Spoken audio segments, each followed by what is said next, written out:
From the national newsroom of the Canadian Press, I'm David Augustine. Some of the world's biggest streaming companies are set to argue in court on Monday that they shouldn't have to make contributions toward Canadian content and news. The companies are fighting an order from the CRTC that says they need to pay 5% of their annual Canadian revenues to fund the production of Canadian content. In its defense of the CRTC, the federal government argued the regulator was within its rights to order the payments and that streamers have greatly profited from Canadian audiences. The American ambassador to Canada is pushing back on Ottawa's travel advice. Pete Hoekstra says his country doesn't regularly search phones at the border.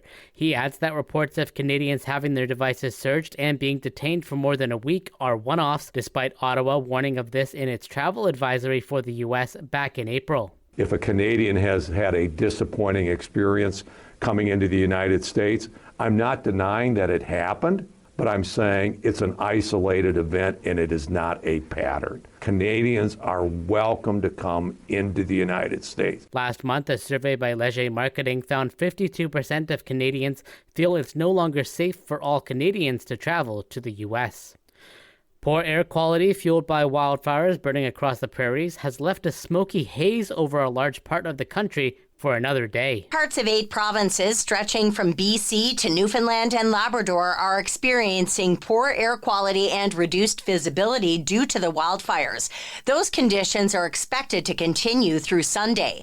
But Environment Canada says there's some good news. A low-pressure system passing through the prairies currently in northern Saskatchewan and expected to move into Manitoba and northwestern Ontario by Monday should bring rain to some areas hit by out-of-control forest fires. Lisa Laporte, the Canadian Press. In Europe, Russian President Vladimir Putin is vowing revenge after a Ukrainian drone attack destroyed nearly a third of Russia's strategic bombers. Reporter Martha Raddatz traveled to Kyiv for an exclusive interview with Ukrainian President Volodymyr Zelensky. They don't want to stop the war. Zelensky saying they are not convinced Russia wants to stop the war because Putin, he said, feels no pressure. The Ukrainian president urging President Trump to impose new, stronger sanctions on Russia.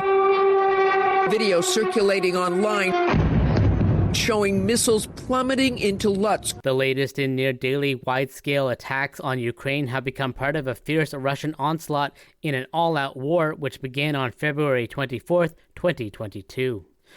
And Juno Award-winning singer Charlotte Cardin headlined the Mellow Music Festival in Quebec. You make me feel good. Cardin's performance marked the only time she'll be in the Greater Montreal area this summer.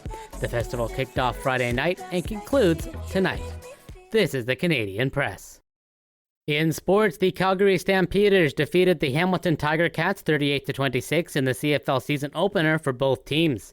Calgary's quarterback Vernon Adams Jr. says he was pleased to get the victory in his first regular season game wearing the red and white. I feel great. It wasn't pretty, by any means, but it's a win, and it's so hard to get wins in this league. That's a good Hamilton team over there. Calgary running back Dedrick Mills rushed for 3 touchdowns in a single game after scoring just 1 touchdown all of last season. In the NBA, the Oklahoma City Thunder will be aiming to even the best-of-7 NBA Finals series tonight as they take on the Indiana Pacers for Game 2. Tip-off is at 8 p.m. Eastern in Oklahoma City. On the ice, no NHL action tonight, but the Abbotsford Canucks will be aiming to wrap up the AHL Western Conference Final when they host the Texas Stars. The Canucks lead the series 3-2, and a win will send them to the Calder Cup Finals to face the Charlotte Checkers. From the Canadian Press, I'm David Augustine.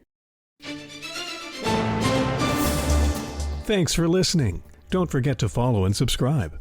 For more of today's top stories, visit thecanadianpressnews.ca.